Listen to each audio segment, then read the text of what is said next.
Somehow you can make me care. No one I know is dying, not even just a little bit. Don't rule my life, so I don't have a problem with pain. No, I feel fine, but in a way it's just not fair.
Nothing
Hello, you fans of the chugga chugga guitar. Because I know, come on, it's pointy, it's got 7 freaking strings, and it's got the Evertune, as they say in Hungary.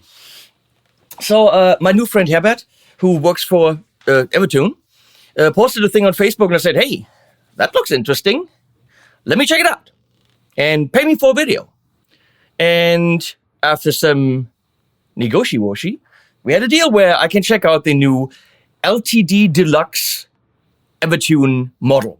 So this apparently exists 150 times and it's pretty much almost sold out. There are a few you can still grab directly from their website.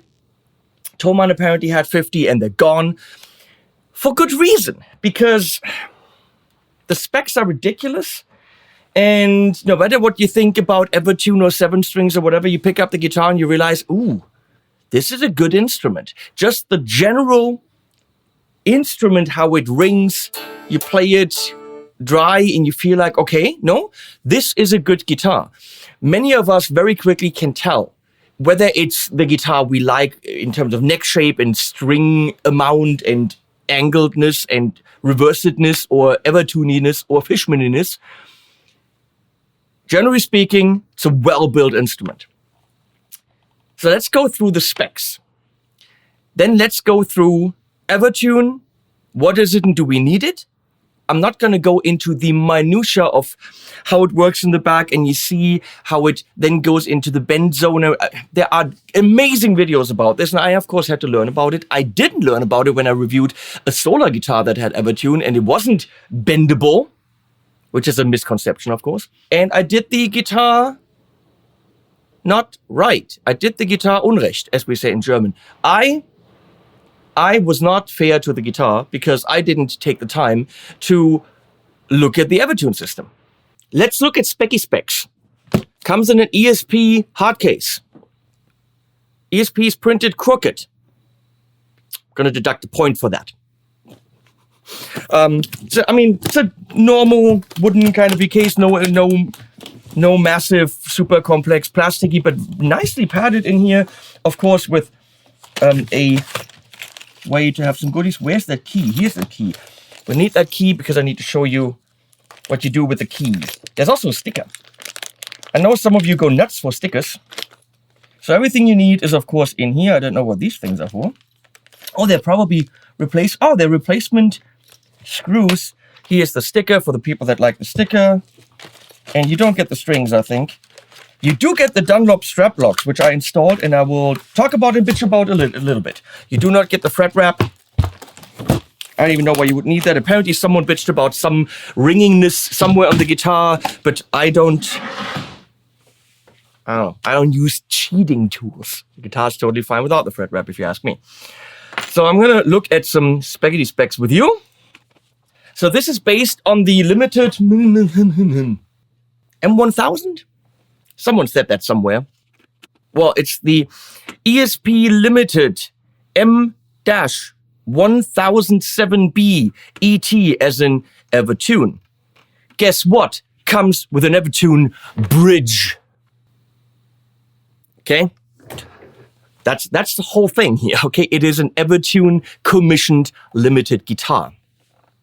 Fishman Fluence modern Alnico. Of course modern, because this is what the modern guitar looks like. It's got a 26.5-inch baritone scale length. So is it fully baritone? I don't necessarily think so. Baritone guitars, I think, are even longer.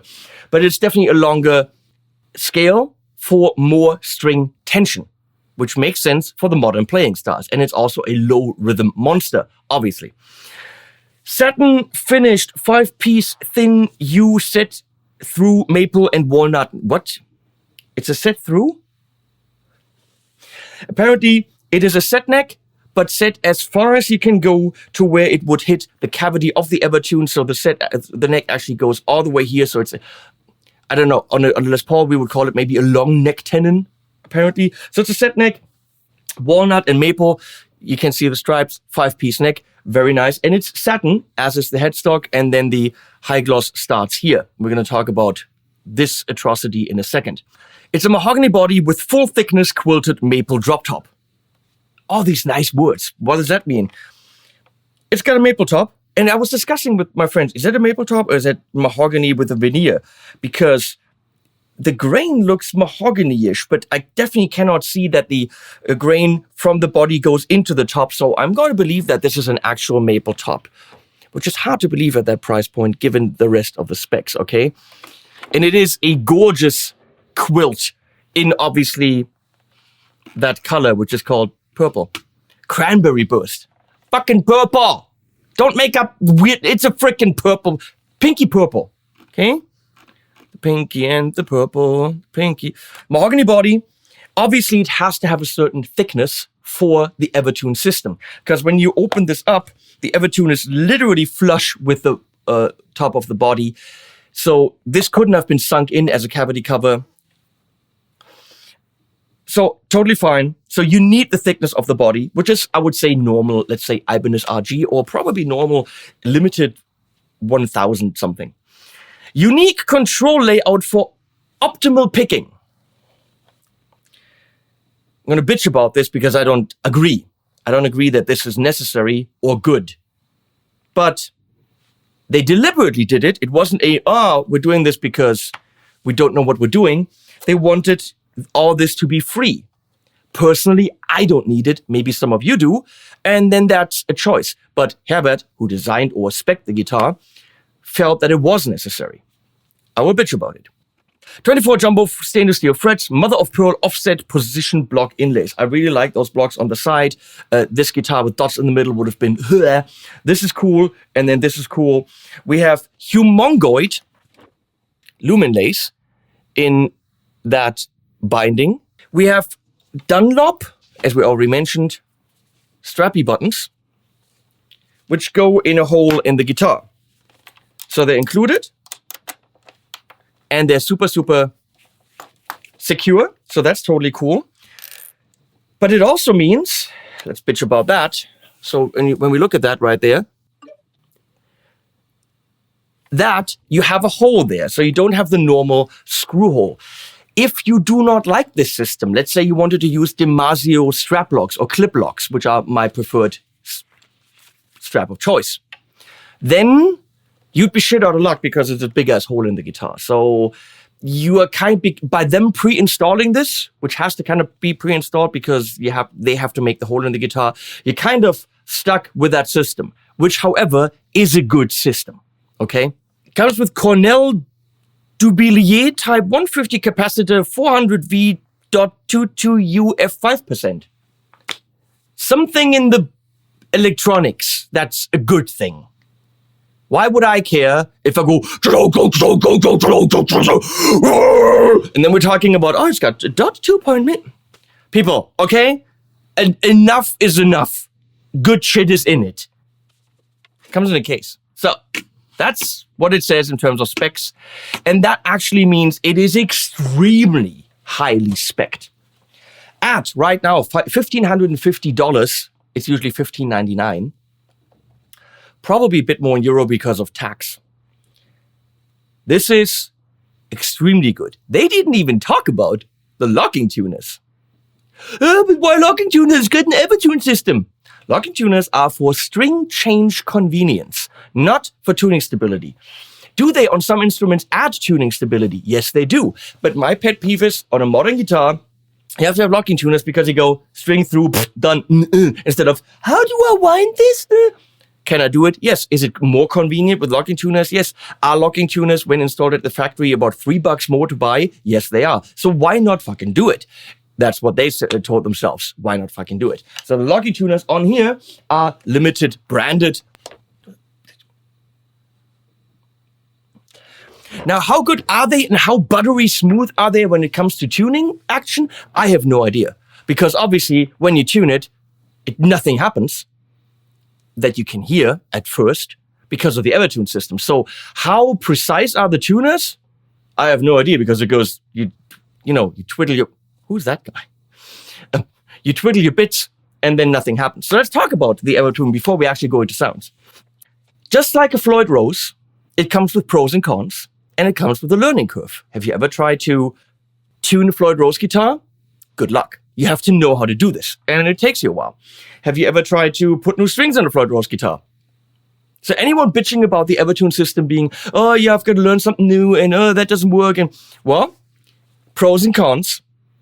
A Floyd Rose has a lot of cons and many of you still play it. Now, one of the cons of the Evertune system is it's not a Floyd Rose.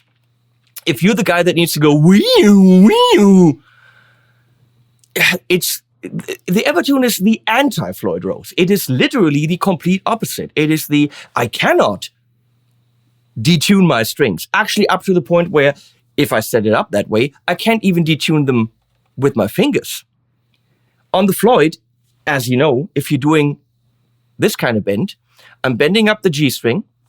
The Floyd will tilt forward because I'm actually pulling on the free-floating system, which means that my B string will also go out of tune. So when you're playing a Floyd, you have to learn how to play it, right? Which means your bend, which on any other guitar is a certain distance, will have to actually go further. You have to bend more because, well, it's actually working against what you're trying to do. You're bending and you're bending it more and more and more. And then actually this note, you would have to bend. So you're bending this up. This is out of tune, which means you have to kind of bend both of them a little bit. So playing a Floyd is quite a bit of an adjustment. So don't come to me with, yeah, but Evertune plays differently. Well, screw you. Because this is less of an adjustment than a Floyd guitar. We're just more used to Floyd guitars. Again, if you're the kind of metal and rock player that needs their dive bomb, this isn't the system. Okay? With the Floyd, if you're saying, yeah, but with the Evertune going drop D is difficult, with the Floyd, it's almost impossible. Actually, it is, because once you drop D, the whole system tilts and everything has to be tuned. So, again, pros and cons. A Floyd system needs a big cavity with springs, which means you have a lot of metal only on 2 points, and springs. You have a lot of metal on 6 points with 6 springs.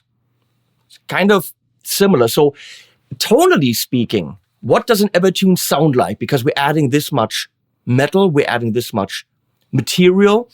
And, well, I would say you can compare it with a Floyd.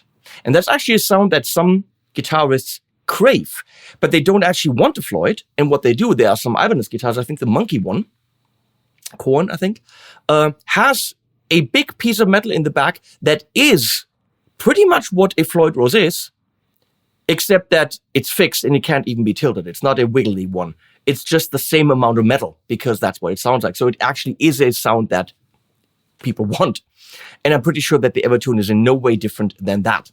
Just like on a normal guitar with a fixed bridge, one string breaks, you keep playing, all the other strings are totally in tune, other than on any floating system like a Strat or a Floyd. That wouldn't happen. So definitely pro Evertune there. The one thing that I didn't understand is bends don't work. And, well, that is true, but it also isn't.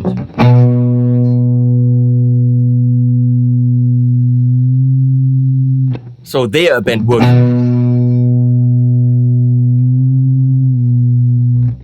I want that on my E string because I'm really not bending on my E string. I can still do expression on it, but I can't really do pitch expression.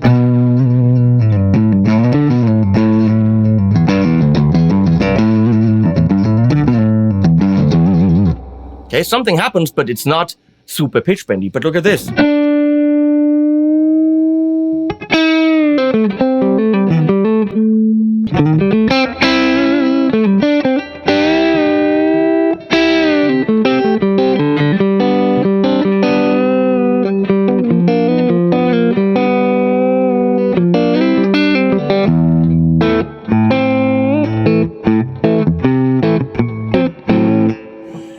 Can't do it.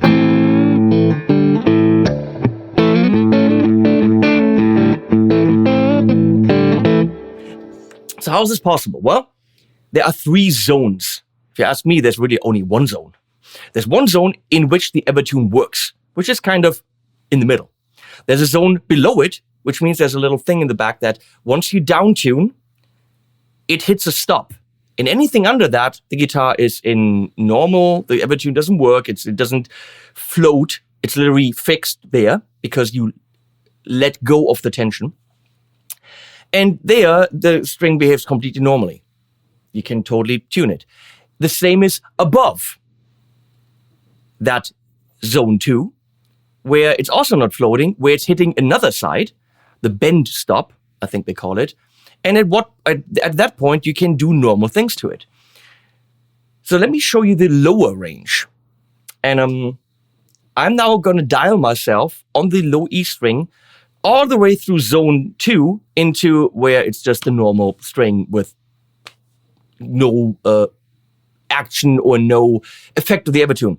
So if the lovely Stacy, who's by the way switching this video, yes, I don't have a speech impediment. Stacy, not Leslie.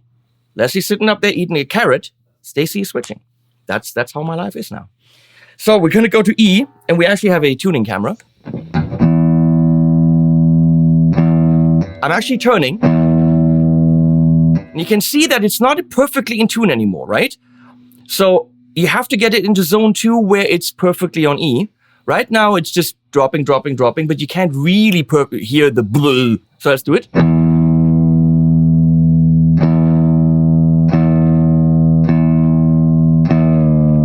Bam, there's something happened. So what happened? I got it out of zone 2, and now it hit that stop, and now I'm on D sharp. Check this out, I can go to D.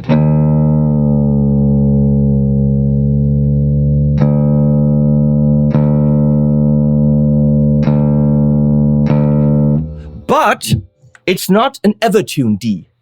It's your average, I can be out of tune D. So as you can see,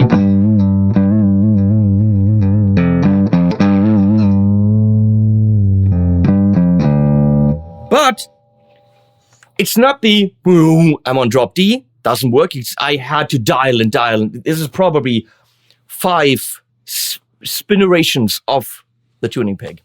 But I'm on a drop D.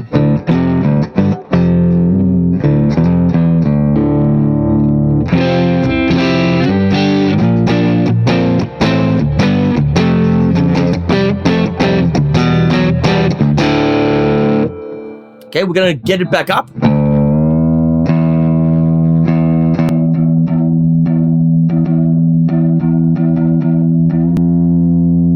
Now I dialed it past zone 2, and it hit the stop on the other side, and now again, it's completely normal, as in terms of bendiness, but obviously on the wrong note. So I now take it the tiniest bit back into zone 2.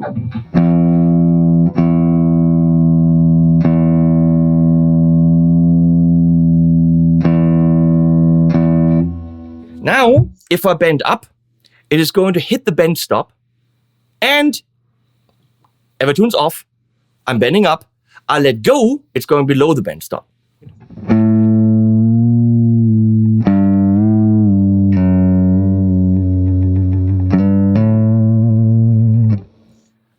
However, do I want that on the low E string? Probably not. So I'm going to go down a little bit. I don't even check. Done. Went more into zone 2 to be safe. Where do I want that? Well, I'll probably want that on my higher strings where I'm doing solely bendy stuff. Because anything on the low strings when I'm riffing, I'm doing aggressive pitch harmonics. I'm doing things that you will still hear even though the system is trying to tune. So, but up here, I just went out of zone 2.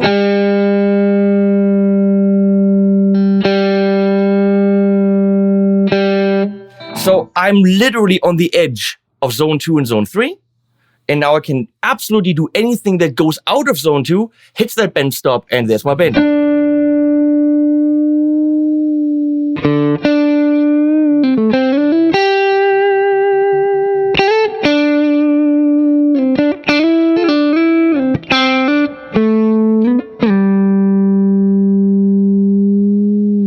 I didn't do it for the D string, let's do it.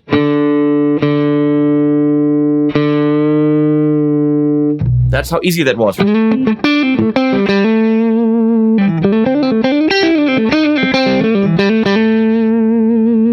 So maybe not in a live situation, but in a studio situation, you very clearly could go and quickly say, I want that string to be bendable. And now I want that string to be totally solid. So all you do is go a little bit back into the more safety zone 2, and you're good. So that's actually, once you know, it's fairly simple. In my other video where I had an Evertune equipped guitar, it wasn't about the Evertune, but I was a dumbass. So how do you then actually tune it? Well, you can't use this to tune it. No, it's stupid. Just like on a Floyd Rose equipped guitar, where if you wanted to use the tuners for the rough tuning, you would have to open up here, which is kind of an annoying thing. You use these to set up the zones, and you use this tuning key that actually has Evertune on it to go into the saddles right here in the back, and that's where you tune it. So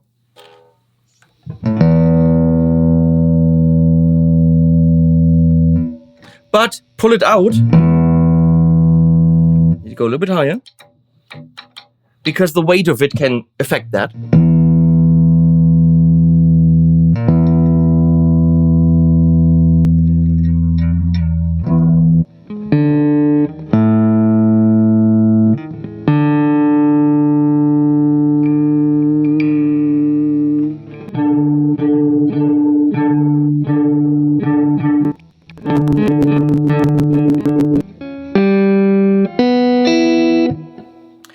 You have ultimate fine-tuning control with this thing. I mean, it's ridiculous how sensitive that is. Then the action can be controlled from above here with the same key, and the intonation can be controlled from the back. So you literally need this one tool, which is also standard Allen wrench, but it's cool to have that Evertune one. So that's it when it comes to the Evertune. So they're saying it's also good for complex chords, because some chords you might actually, not be able to do, and then you're doing this thing where you're actually putting on the strings, which in this case, they would actually stay in tune.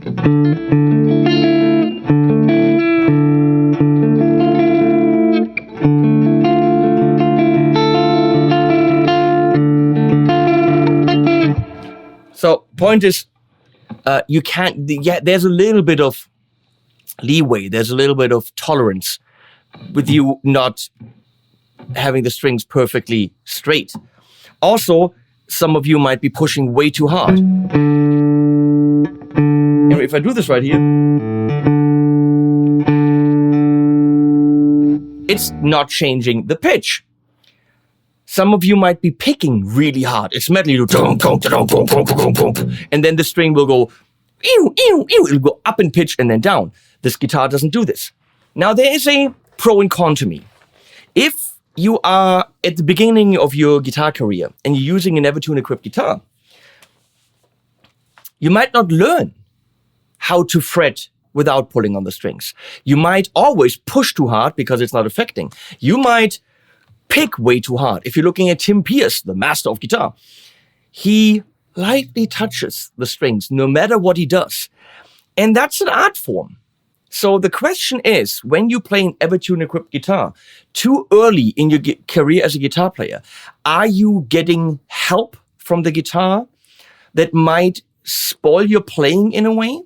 Can you then still play another Evertune guitar because you never had to pay attention about string pressure, about string straightness, and pick heaviness? As a guitar teacher, I have to say I might be opposed to someone only learning with an Evertune equipped guitar. I would say that's a guitar that you get when its pros are something you need, but it might not put you in tune with the instrument up to the level where you're really learning it the way that I learned it. But I'm an old fart. Talking about old fart, this is what the modern guitar looks like. It's got Fishman fluents that don't sound like normal pickups. They have incredible clarity. It's got locking tuners. It has 7 strings. So, obviously I played a 7-string in 1990, so that's not a modern thing, but it is now more normal. It's got the Evertune. It is the Lumen Lace. This is the most modern a guitar can be. It is definitely the evolution of the electric guitar. And I'm going to say all of this with a case for $1,600. Pretty freaking rad. We already talked about what does the Evertune sound like. It'll sound like any Floyd guitar. I have no issue with that at all. So who is the Evertune made for? Well, live, fuck yeah.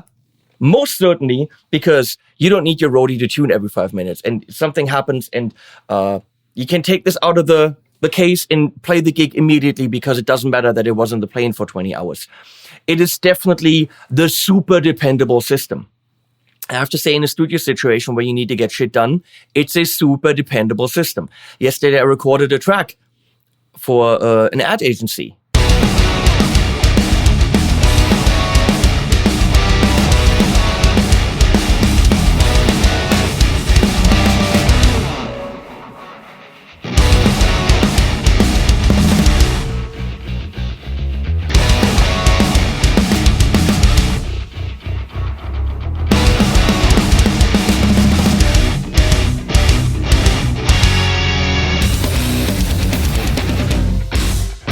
I picked this thing up and bam, I just did it. I didn't have to tune, I didn't have to check. And usually, you know me, a lot of my guitars in a lot of videos are always a little bit out of tune because my ears are not super in tune with out of tune guitars.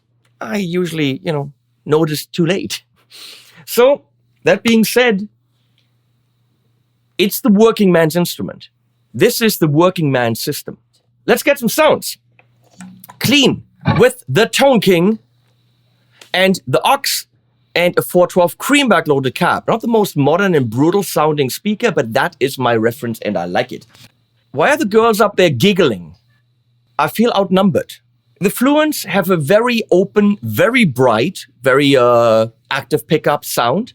They give you extreme string separation, but also this does not sound like a Tele, a Strat, a Les Paul or anything. It's a modern guitar which will have very clear treble when clean, but also extreme clarity when driven hard. So here's clean.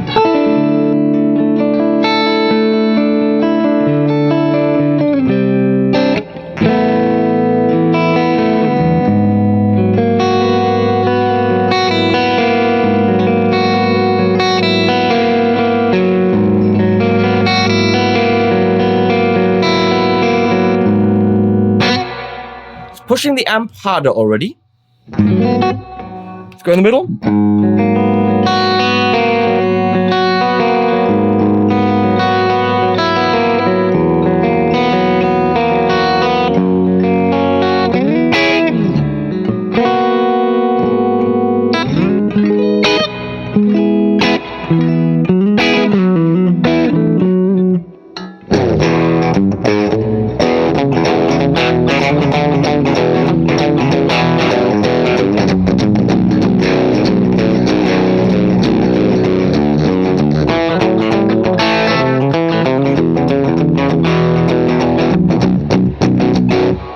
Voicing 2 versus voicing 1.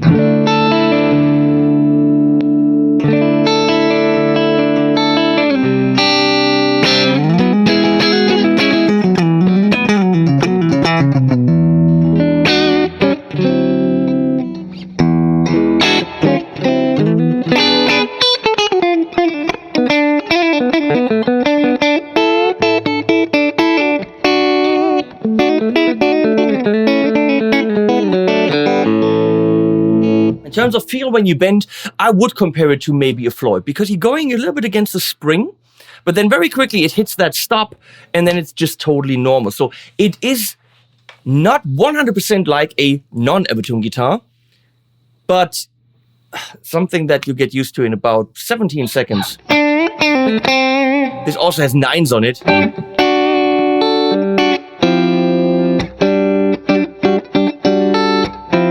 Other string gauges are possible. You just have to, set it up. If you need extreme string gauge changes, there are actually different saddles that you can get, but let's not go crazy.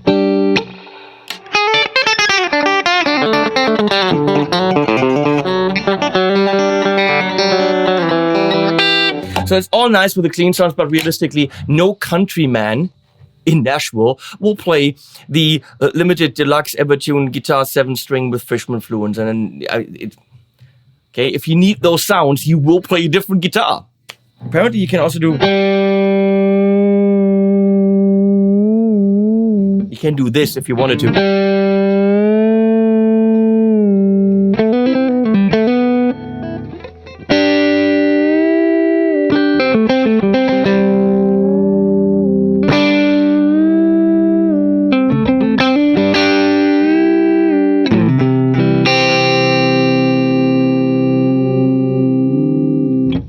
you wanted to. You can do B bender type stuff, G bender type stuff, whatever bender type stuff. I know you want to hear it with gain. So we're going to go into the Soldano SLO 100, which is very, in the bottom there.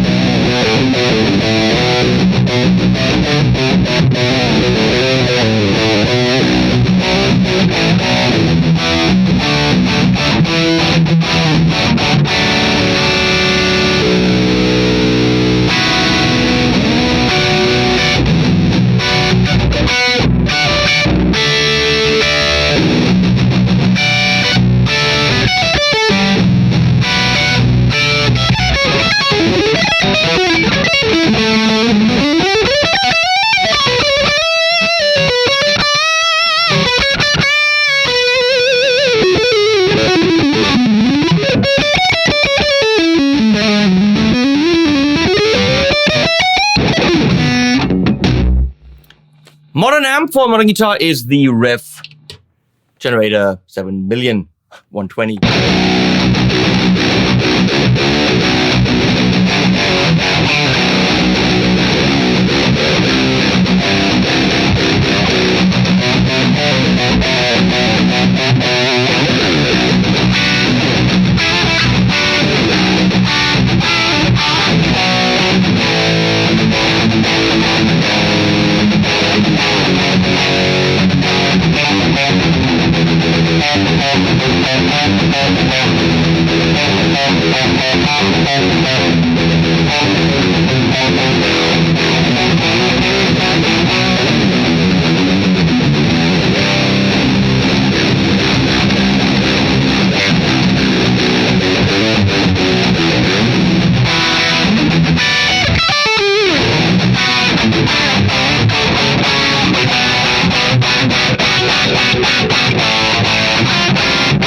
Doesn't matter what you play, it's just there. All the strings are there. That's the Fishman.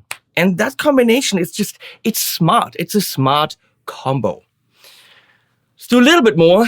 We'll go into the Marshall JCM800.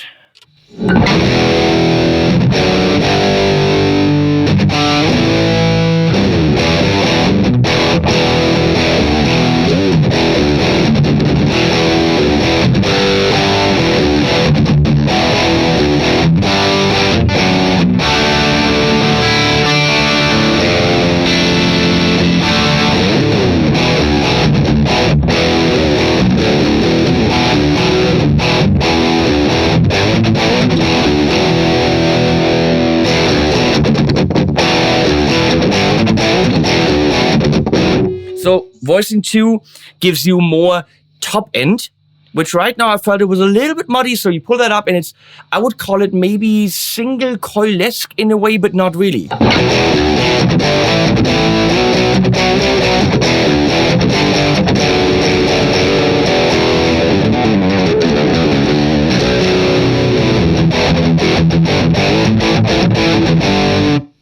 We're gonna go into the ENGL Artist Edition.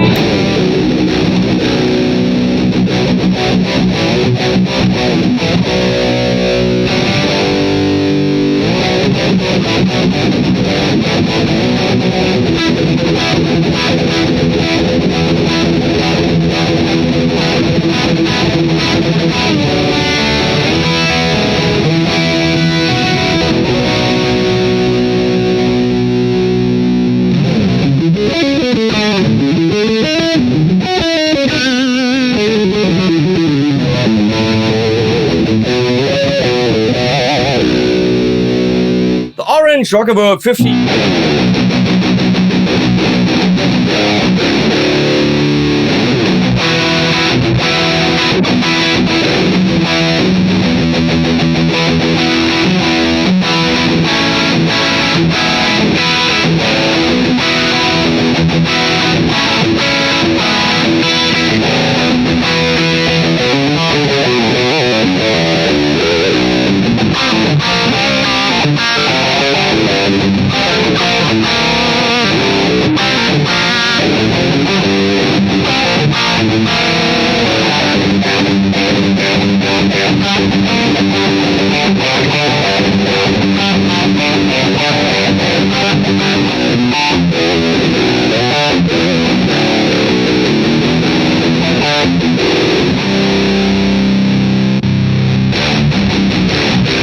And back to the Revv, which really where this guitar wants to be. Come on.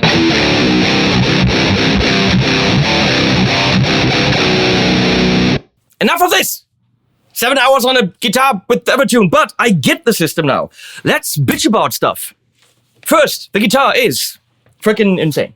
For the money, I would dare you to find a better spec'd modern metal guitar. So if you can get your hands on the last, I don't know, 40 by today, probably 4, whatever, freaking get one if pinky purple is your thing.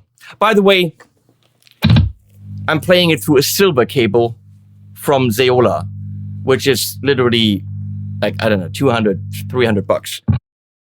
No idea if that's why it sounds so good, but just saying, using good shit here. Thank you, Zeola. So, gripes. One gripe I already said. Pros and cons. These are really, really good strap lockies, but you're kind of stuck with them. Second, control layout. This is way close on the volume knob, okay? So just hitting this back, you're gonna have to, the way I usually do it, I actually hurt myself earlier. So you might have to get used to it. Why not have this here? It really never bothers me, but it was a choice they made. I don't like it. Doesn't mean that it's bad. That's a personal choice. I just think maybe have it back here where you can, this perpendicularness, this parallelness, maybe back here where, I don't know, that would have been probably better to have it here. But okay, not a big fan of this. And then what in the world happened here? So it's just 2 straight lines taped off to get the satanness of the neck. And yeah, I get it. You're getting up here with your thumb and you're still on the satin. You will very likely never get up here where it's shiny. So in terms of practicality, that absolutely works. But it feels like this could have been done more elegantly if it had been taped off round, which I understand is more work than doing tape, done. It's just not as pretty. It could have been done prettier. It's fully functional and it's really I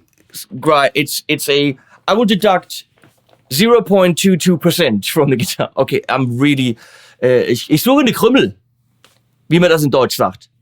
I'm looking in the crumbs, as we say, not in English, but in German we do. Nitpicking is what that's called. If you can get your hands on this, freaking get it. I am in my head debating whether I should talk to them, waive my fee, and find a way to keep the guitar, because it is a freaking metal beast. It is functional, it'll do a great job here, but I also like to eat, and Leslie likes to eat, and we can't eat the guitar. So I don't know. Eating is a good thing. If you don't want to eat and you want one, I put links below to their web shop and where all the specs are and all that. I want to thank Evertune and Herbert for commissioning the video. I want to thank Julian, who had it before me, who made brilliant videos. Please go check him out. I will link below, for actually driving here for 2 hours and bringing me the guitar. Thank you, Julian. I want to thank Stacey and Lacey. I don't know what they're called up there for switching. And Adam was at the end.